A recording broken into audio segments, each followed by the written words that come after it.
الحمد لله الذي وفقنا لعبادته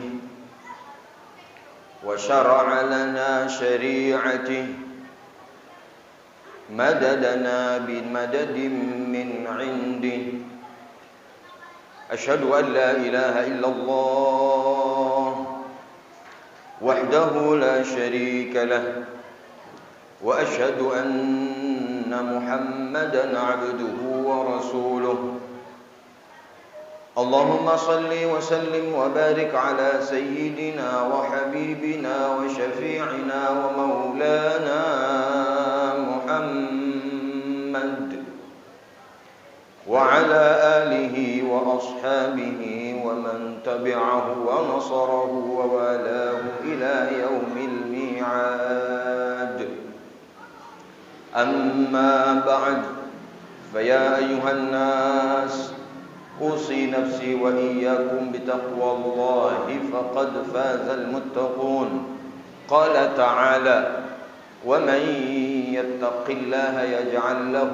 مخرجا ويرزقه من حيث لا يحتسب ومن يتوكل على الله فهو حسبه صدق الله العظيم. Hadirin sidang Jumat yang dirahmati Allah, di hari yang penuh berkah ini, yang merupakan Sayyidul Ayyam, pimpinan hari-hari dalam sepekan, yaitu hari Jumat, khatib mewasiatkan diri khatib khususnya serta mewasiatkan jamaah pada umumnya untuk selalu dan terus tiada henti meningkatkan nilai-nilai ketakwaan kita kepada Allah Jalla Jalaluhu wa Ta'ala fi'ula. Karena hanya dengan takwa saja kita bisa mendapatkan kesenangan dan ketenangan hidup di dunia dan di akhirat.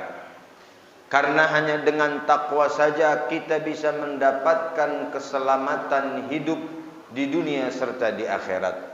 Allah Subhanahu wa Ta'ala memberikan garansi bagi orang yang bertakwa. Di antaranya, wa may yattaqillaha yaj'al lahu makhraja. Siapa orang yang bertakwa, Allah akan berikan solusi dari segala problematika kehidupannya. Wa yarzuquhu min haitsu la yahtasib. Dan bagi yang bertakwa, Allah akan berikan rizki dari jalan yang tidak mereka sangka-sangka. Tersendat rizki, kehidupan dipenuhi dengan problematika, barangkali jauhnya kita dari nilai-nilai ketakwaan dan keimanan kepada Allah Subhanahu wa Ta'ala. Hadirin sidang Jumat yang dirahmati Allah, semua mata terpanah dan tercengang dengan berita di akhir-akhir ini. Baru saja ditemukan penyakit di belahan negara lain selain Indonesia. Sudah 200 kasus ditemukan. Tepatnya tersebar di 12 negara di dataran Eropa dan dataran Afrika.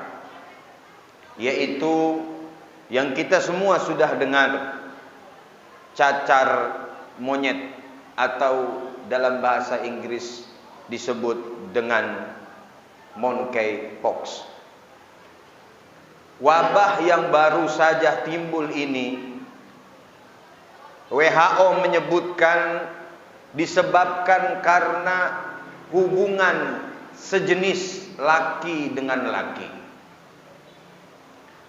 Hubungan pria dengan pria, inilah yang menyebabkan penyakit yang tidak disangka-sangka keluar di belahan negara sana. Hadirin sidang Jumat yang dirahmati Allah, agama yang kita peluk dan kita anut saat ini adalah agama sebenar-benarnya agama, dan tidak ada agama yang lain yang benar kecuali agama Islam. Inna dina indallahil Islam. Agama di sisi Allah yang diterima hanyalah agama Islam. Wa may yabtaghi ghairal islami dina falan yuqbala min. Wa may yabtaghi, siapa orang yang mencari Ghairal Islam dina, siapa orang yang mencari agama selain agama Islam, fala yuqbala min, maka tidak akan diterima di sisi Allah dari orang itu. Hadirin sidang Jumat yang dirahmati Allah, agama yang dibawa oleh Nabi Muhammad adalah agama yang mengajarkan kebersihan.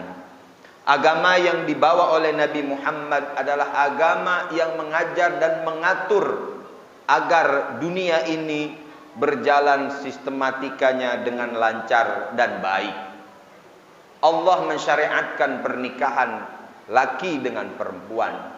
Akan tetapi ada saja orang yang menyimpang dari perintah Allah dan rambu-rambu agama Islam, sehingga dia mencari kenikmatan-kenikmatan lain yang menjerumuskannya kepada jurang-jurang kesengsaraan, baik di dunia bahkan bisa terjadi di akhirat. Allah Subhanahu wa taala menggambarkan dalam Al-Qur'an mengenai kaum-kaum yang disebut dengan bahasa kekinian LGBT atau laki dengan laki-laki, sudah terjadi pada zaman Nabi Lut alaihi salam. Allah Subhanahu wa taala berfirman dalam Al-Qur'an, "Wa Lutan idz qala liqaumihi atatuna al-fahishata ma sabaqakum biha min ahadin minal alamin." Allah Subhanahu wa taala menceritakan, dan kami juga telah mengutus Nabi Lut kepada kaumnya. Ingatlah tatkala dia berkata kepada mereka, "Mengapa kalian mengerjakan perbuatan yang sangat hina itu?" Disebutnya dengan fahisyah, yang belum pernah dilakukan oleh orang sebelum engkau di dunia ini, sebelum kalian di dunia ini. Dalam surah Al-A'raf ayat 80. Kalimat yang disebut dalam Al-Quran ini, dialeknya Allah memilih al-fahisyah, perbuatan yang keji. Dan perbuatan yang keji di dalam Al-Quran disebut kepada ibadah, perlakuan dosa-dosa yang tertentu. Di antaranya perbuatan zina disebut dengan fahisyah, perbuatan keji ataupun hina. Yang kedua, ketika dahulu kala orang memakan yang haram disebut dengan fahisyah juga. Ketika orang dahulu zaman jahiliyah tawaf di Baitullah, di Ka'bah dalam kondisi telanjang disebut juga fahisyah. Yang selanjutnya adalah orang yang melakukan perlakuan yang dilakukan kaum Lut, laki dengan laki, disebut dengan fahisyah sebagaimana ayat ini. Maka sungguh kejilah perbuatan ini, hadirin sidang Jumat yang dirahmati Allah. Mari kita tengok bagaimana para ulama, para fuqaha menanggapi dan menghukumi orang-orang yang melakukan perbuatan keji ini. Yang pertama, para fuqaha, para ulama mengatakan itu adalah disamakan hukumannya dengan orang yang melakukan perbuatan zina. Yang kedua, hukumannya adalah dibunuh. Yang ketiga, hukumannya adalah ditakzir, seberat-beratnya takzir. Dari tiga pendapat ulama ini, itu adalah hak prerogatif daripada pemerintah. Akan tetapi kita sebagai keluarga, kita sebagai bapak, kita sebagai pimpinan rumah tangga, apa yang kita harus antisipasi agar tidak terjadi daripada anak keturunan kita atau saudara kita, na'udzubillah min zalik, melakukan hubungan yang dilarang oleh Allah Subhanahu wa taala, laki dengan laki-laki atau perempuan dengan perempuan. Hadirin sidang Jumat yang dirahmati Allah, solusi yang pertama adalah ajari anak kita perihal agama kita. Ajari anak keturunan kita perihal agama kita. Bapak berangkat pagi, pulang di waktu malam hari, tidak pernah mengecek apa isi daripada handphone anak-anak kita. Tidak pernah peduli apakah anak kita sudah bisa membaca suratul Fatihah. Tidak pernah peduli apakah dan bagaimanakah pergaulan circle daripada anak kita. Siapa temannya, bagaimana dia bergaul, di mana dia nongkrong, teman-temannya bagaimana bentuknya. Ketahuilah jamaah yang dirahmati Allah, kita akan dipertanggungjawabkan atas amanah yang Allah Subhanahu wa taala berikan kepada kita yang berupa anak keturunan. Apakah nafkah zahir cukup? Tentu tidak. Kita berikan kepada anak keturunan kita harta sehingga mereka bisa kenyang dengan perutnya. Pendidikan sekolah SD, SMP, SMA dan kuliah sampai pekerjaan yang kita carikan buat mereka, itu tidak cukup. Merupakan tanggung jawab kita juga bagaimana keadaan dan kondisi ruhaniyahnya. Bagaimana keadaan dan kondisi pemahaman mereka tentang agamanya. Sudah sejauh mana mereka menghafal apa yang harus dihafal sehingga sholatnya bisa sah. Sudah sejauh mana mereka memahami ajaran agamanya sehingga mereka tidak tergelincir dalam perlakuan-perlakuan yang dilarang oleh Allah Jalla Jalaluh. Hadirin sidang Jumat yang dirahmati Allah, bapak selangkah lagi masuk ke dalam surga karena kesolehannya di dunia, bisa ditarik menuju neraka karena anaknya, putra putrinya tidak mengetahui agama sehingga mereka teriak, ya Allah. Mereka berteriak, ya Allah, saya masuk ke dalam neraka karena disebabkan orang tua saya yang tidak mengajarkan saya agama, sehingga saya tergelincir dari jalan agamamu, ya Allah. Dipanggillah orang tuanya, dimasukkan ke dalam neraka karena tidak mengemban amanah sebagaimana mestinya. Na'udzubillah, tsumma na'udzubillah. Yang kedua, setelah kita memberikan pendidikan kepada mereka, kita pun harus antisipasi tentang bagaimana tindak tanduk anak kita, bagaimana kelakuan anak kita, baik berupa hobi maupun ucapan. Karena ini adalah merupakan tanggung jawab orang tua juga. Semisal anak menyukai apa-apa, anak laki-laki menyukai apa-apa yang dilakukan oleh perempuan. Anak perempuan menyukai apa yang biasa dilakukan oleh laki-laki. Atau dari pakaian menyerupai perempuan, dari omongan menyerupai perempuan. Ingat pesan Nabi Muhammad sallallahu alaihi wasallam, la'anallah, Allah Subhanahu wa taala melaknat al-mutasyabbihin minan nisa wal mutasyabbihati minar rijal. Dalam hadis dikatakan la'anallah, Allah Subhanahu wa taala melaknat al-mutasyabbihati minar rijal, laki-laki yang bergaya seperti perempuan, wal mutasyabbihin minan nisa, dan perempuan yang bergaya seperti laki-laki. Ini dilaknat oleh Allah Subhanahu wa taala, dibenci, dimurka oleh Allah Subhanahu wa taala. Kita menganggap itu biasa-biasa saja. Mungkin nanti sudah dewasa berubah. Naudzubillah, ketika sudah meranjak dewasa, pergaulannya semakin luas, temannya kita tidak tahu siapa, sudah terlanjur masuk ke lubuk hatinya, mereka melakukan perkara-perkara yang dilarang oleh agama Allah Subhanahu wa taala. Hadirin sidang Jumat yang dirahmati Allah.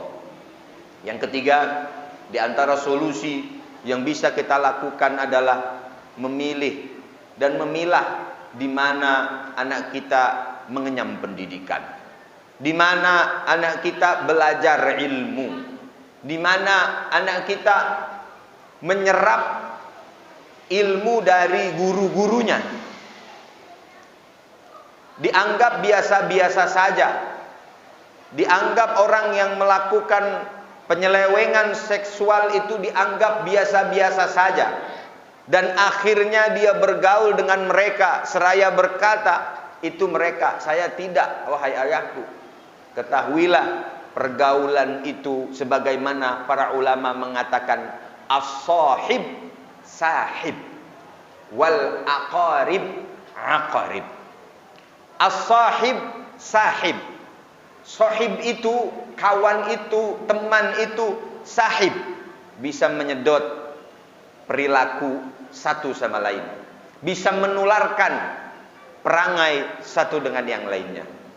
Maka dari itu, hadirin yang dirahmati Allah, pertama, anjuran daripada Allah Subhanahu wa taala, kita memelihara keluarga kita. Qu anfusakum wa ahlikum nara. Jagalah dirimu dan keluarga kamu dari api neraka. Artinya orang tua memiliki hak prerogatif untuk mengontrol anak keturunannya sehingga tidak terseleweng daripada ajaran agama Allah Subhanahu wa taala. Di akhir khutbah ini, marilah kita sama-sama kepada Allah Subhanahu wa taala kita meminta, tidaklah investasi yang lebih berharga daripada harta yang kita miliki kecuali anak keturunan yang soleh dan solehah. Seandainya kita meninggal dunia di umur kita 60, 70, yang hanya bisa mendoakan dengan tekun selain keluarga, teman-teman kita adalah anak keturunan kita. Begitu bangga dan bersyukurnya ketika anak keturunan kita yang mengimami sholat jenazah kita, dan anak keturunan kita yang mentalqinkan kepada kita kalimat la ilaha illallah ketika kita sakaratul maut. Itu adalah puncak daripada kesuksesan seorang ayah dan puncak kesuksesan seorang ibu, mendidik anak menjadi anak yang soleh dan solehah. Ada seorang di sorga, masuk ke dalam sorga, tiba-tiba dipanggil oleh Allah Subhanahu wa ta'ala, wahai fulan bin fulan, kemarilah. Kata hamba ini, ya Allah, amalku sudah ditimbang, ibadahku sudah kau timbang, apalagi ya Allah. Wahai fulan, naiklah engkau ke derajat surga yang lebih tinggi lagi. Orang ini pun kaget dan berkata, annali hadza, dari mana ini aku ya Allah? Amalku sudah tertimbang semua baik dan buruknya. Allah menjawab ketika itu, bistighfari waladika laka.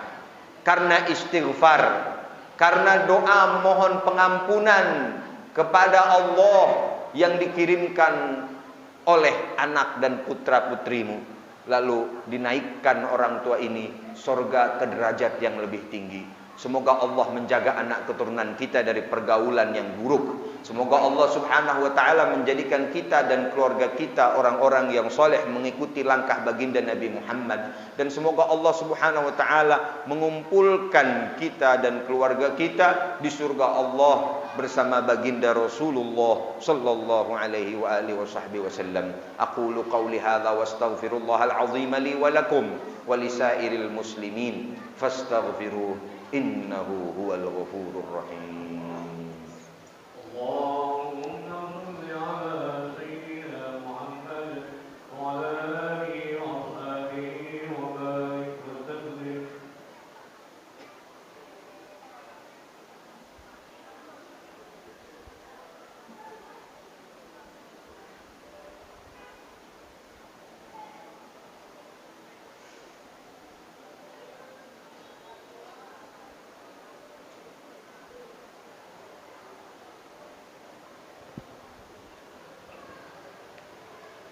Alhamdulillah, nahmaduhu wa nasta'inuhu wa nastahdihi wa natawakkalu alayhi wa na'udzu billahi min shururi anfusina wa sayyiati a'malina. Man yahdihillahu fala mudilla lahu wa man yudlil fala hadiya lahu. Asyhadu an la ilaha illallah wahdahu la syarika lahu wa asyhadu anna Muhammadan 'abduhu wa rasuluh. Allahumma salli wa sallim wa barik wa an'im ala habibina wa syafi'ina wa qurrati a'yunina wa maulana Muhammad وعلى آله وأصحابه ومن تبعه ونصره إلى يوم الميعاد. أما بعد، فيا أيها الناس أوصي نفسي وإياكم بتقوى الله فقد فاز المتقون. قال تعالى: يا أيها الذين آمنوا اتقوا الله حق تقاته ولا تموتن إلا وأنتم مسلمون. وقال تعالى: إن الله وملائكته يصلون على النبي يا أيها الذين آمنوا صلوا عليه وسلموا تسليما. اللهم صل وسلم وبارك على سيدنا محمد وعلى آل سيدنا محمد وعلى أصحاب سيدنا محمد، وارض اللهم عن الخلفاء الراشدين أبي بكر وعمر وعثمان وعلي وعن بقية الصحابة أجمعين وعنا معهم برحمتك يا أرحم الراحمين. اللهم اغفر للمسلمين والمسلمات والمؤمنين والمؤمنات الأحياء منهم والأموات إنك سميع قريب مجيب الدعوات ويا قاضي الحاجات. اللهم أعز الإسلام والمسلمين وأذل الشرك والمشركين ودمر أعداءك أعداء الدين يا قوي يا متين. اللهم يا الله يا رب العالمين، ampunilah dosa kami, dosa kedua orang tua kami, dosa anak keturunan kami, dosa orang-orang yang mencintai kami, dosa orang-orang yang kami cintai. Ya Allah ya Rabbal Alamin, masa depan anak keturunan kami ada di tangan-Mu ya Allah. Berikanlah masa depan kepada mereka yang lebih cerah daripada kami, dan berikan kesuksesan mereka dunia dan akhirat. Ya Allah ya Rabbal Alamin, berikanlah kebersihan pada anak keturunan kami. Jauhkanlah mereka dari perbuatan zina, jauhkanlah mereka dari perbuatan zina, jagalah mereka dari perbuatan-perbuatan keji ya Allah ya Rabbal Alamin. Kami tidak bisa menjaga mereka 24 jam ya Allah. Kami titipkan mereka kepadamu di langkah-langkah mereka dan hari-hari mereka ya Allah. Berikanlah kepada mereka pemahaman tentang agamanya sehingga bisa memberikan pertolongan dan syafaat kepada keluarganya dan khususnya orang tuanya ya Allah. Ya Allah ya Rabbal Alamin, ya Ghiyathal Mustaghithina wa ya Ajwadal Ajwadin. Rabbana atina fid dunya hasanah wa fil akhirati hasanah wa qina adzaban nar. Wa sallallahu ala sayyidina Muhammadin. Ibadallah, innallaha ya'muru bil 'adli wal ihsan, ita'i dzil qurba wa yanha 'anil fahsya'i wal munkari wal baghi.